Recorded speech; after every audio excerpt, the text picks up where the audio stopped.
जय भीम नमो बुद्धाय साथियों। दोस्तों, आज की वीडियो बहुत ही ज्ञानवर्धक है। इस वीडियो को देखने के बाद यहाँ सीख मिलने वाली है कि किस तरीके से इंसान विपरीत परिस्थितियों में अपनी खराब से खराब दयनीय परिस्थितियों से बाहर निकल करके इंसान अरबपति बन सकता है। आज की वीडियो में मैं 5 दलित अरबपतियों के बारे में बताने जा रहा हूं, जिन्होंने जीरो से शुरुआत किया और आज भारत के ब्रांड बने हुए हैं। तो दोस्तों, अगर आप चैनल पर नए हैं तो चैनल को सब्सक्राइब कर लीजिए और वीडियो को लाइक कर दीजिए। साथ ही बेल आइकॉन की घंटी को भी दबा दीजिए, जिससे हमारे वीडियो की नोटिफिकेशन सबसे पहले आपको मिल सके। तो दोस्तों, चलिए वीडियो को शुरू करते हैं। साथियों, पहले नंबर पर हैं राजेश सरैया। दोस्तों, राजेश सरैया का जन्म उत्तर प्रदेश के सीतापुर में हुआ था। उनके गांव का नाम था सरैया शायणी। साथियों, राजेश सरैया जी के पिताजी नाथूराम चाहते थे कि हमारा बेटा बड़ा इंसान बने। उस जमाने में लोगों के उल्टे सीधे नाम रखे जाते थे। उस जमाने में उन्होंने अपने बेटे का नाम राजेश रखा था। साथ ही उनकी बेहतरीन शिक्षा के लिए उनके पिताजी ने उनका एडमिशन देहरादून में करवाया।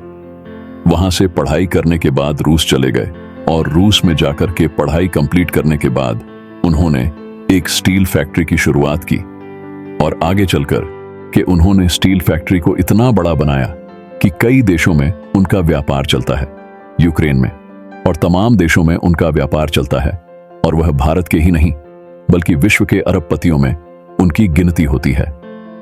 दोस्तों, वह आज भी बाबा साहब अंबेडकर और तथागत गौतम बुद्ध के अनुयायी हैं। साथियों, उनको आज भी डॉक्टर अंबेडकर जयंती बुद्ध पूर्णिमा मनाते हुए देखा जाता है। दोस्तों, दूसरे नंबर पर है भगवान गमवई। भगवान गमवई का जन्म महाराष्ट्र के बुलढाणा जिले के सिंध खेड़ा तहसील के राही नाम के गांव में हुआ था। उनके पिता बेलदार थे तथा माता खेती का कार्य करती थी। उनका जन्म जुलाई 1955 में हुआ था। दोस्तों, वे 3 भाई और 1 बहन थे। भगवान गमवई जी के पिता की मृत्यु हो गई जब भगवान गमवई बहुत छोटे थे, इसीलिए उनका बचपन बहुत ही कठिन परिस्थितियों में गुजरा और उनकी माता मजदूरी का कार्य करती थी। उनकी माता ने मजदूरी करके किसी तरह अपने बेटे को यानी भगवान गमवई को पढ़ाया। भगवान भी पढ़ने में तेज थे। उन्होंने अच्छी शिक्षा हासिल की और उसके बाद उनको एसपी कंपनी में जॉब लग गई। लेकिन जाति पीछा नहीं छोड़ती है। भगवान गमवई के साथ बहुत भेदभाव होता था। उनके पास नॉलेज बहुत अच्छा था, कंपनी को उनसे फायदा भी बहुत होता था, लेकिन जो उसमें कर्मचारी थे वे उनके साथ भेदभाव करते थे, जिससे परेशान होकर के एचपी कंपनी से रिजाइन कर दिए और आगे चलकर उन्होंने अमेरिकी कंपनी में जॉब पकड़ लिया। अमेरिकी कंपनी में जॉब पकड़ने के बाद वह अमेरिका चले गए और अमेरिका पहुंचने के बाद उनको अपनी काबिलियत पर भरोसा था। उनको लगा कि मैं खुद की कंपनी डाल के इसको आगे बढ़ा सकता हूं। तो बाद में उन्होंने छोटी छोटी तेल कंपनियों से कांटेक्ट किया और तेल का व्यापार करने लगे। साथियों, कुछ दिनों बाद उन्होंने अपने बेटे के नाम पर यानी कि सौरभ बनर्जी के नाम पर अपनी कंपनी का नाम रखा और उन्होंने रबर, साल्फार तेल और तमाम प्रकार के बिजनेस में हाथ आजमाया और सफल हो गए। साथियों, किसी समय में 100-200 रुपए की मजदूरी करने वाले भगवान आगे चल करके अरबपति बन गए। साथियों, तीसरे नंबर पर है कल्पना सरोज। कल्पना सरोज का जन्म महाराष्ट्र के रोपण खेड़ा में हुआ था और उनके पिता हवलदार थे। सरोज की शादी 12 वर्ष की आयु में ही हो गई थी, लेकिन शादी का अनुभव बहुत ही बुरा रहा और उनके ससुराल से उनका सामंजस्य सही नहीं बैठ पाया, तो अपने पिता के घर वापस आ गई और उसके बाद वह अपने चाचा के साथ मुंबई चली गई और मुंबई में सिलाई का कार्य करने लगी। लेकिन सिलाई का काम उनको नहीं आता था। इस वजह से कंपनी मालिक ने उनको सिलाई का कार्य नहीं दिया, उनको धागा छांटने का काम दिया था। धागा छांटने का सिर्फ उनको 2 रुपया मिलता था।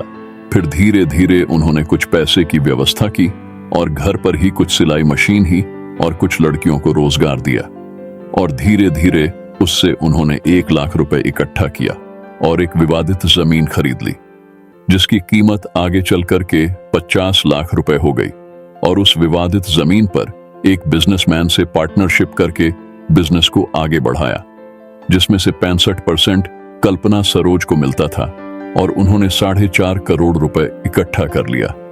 फिर आगे चल करके कर्ज में डूबी हुई कंपनी कमानी ट्यूब से जुड़ गई और 2006 में उसकी मालकिन बन गई। 2013 में उनको पद्मश्री से सम्मानित किया गया। साथियों, चौथे नंबर के दलित अरबपति हैं राजा नायक। साथियों, कर्नाटक में जन्मे राजा नायक 4 भाई बहन थे और वह अमिताभ बच्चन की फिल्म देखते थे और उनसे बहुत प्रेरित थे। उन्होंने अमिताभ बच्चन की जीवनी को पढ़ा था कि किस तरीके से अमिताभ बच्चन ने इलाहाबाद से भागकर मुंबई गए थे और सफल हुए थे। उनसे प्रेरणा लेकर राजा नायक भी भाग करके मुंबई चले गए और मुंबई में उन्होंने टी शर्ट और चप्पल बेचा और कुछ ही दिनों बाद वह फिर से वापस बैंगलोर चले गए। बैंगलोर में जाकर के भी उन्होंने वही काम शुरू कर दिया, चप्पल और टी शर्ट बेचने लगे।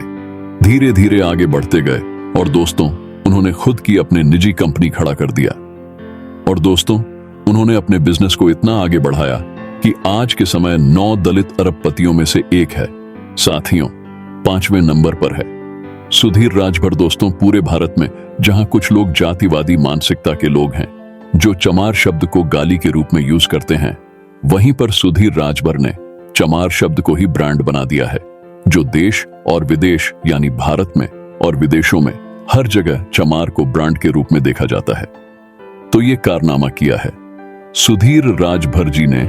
सुधीर राजभर का जन्म यूपी के जौनपुर में हुआ था और वह बचपन से ही मुंबई रहने चले गए थे, लेकिन जब भी अपने गांव आते थे तो लोग उनको चिढ़ाते थे, चमार चमार का करके मजाक उड़ाते थे, उनको गालियां देते थे, जिससे तंग आ गए थे और उन्होंने कसम खाया था कि मैं इस चमार शब्द को ब्रांड बना दूंगा।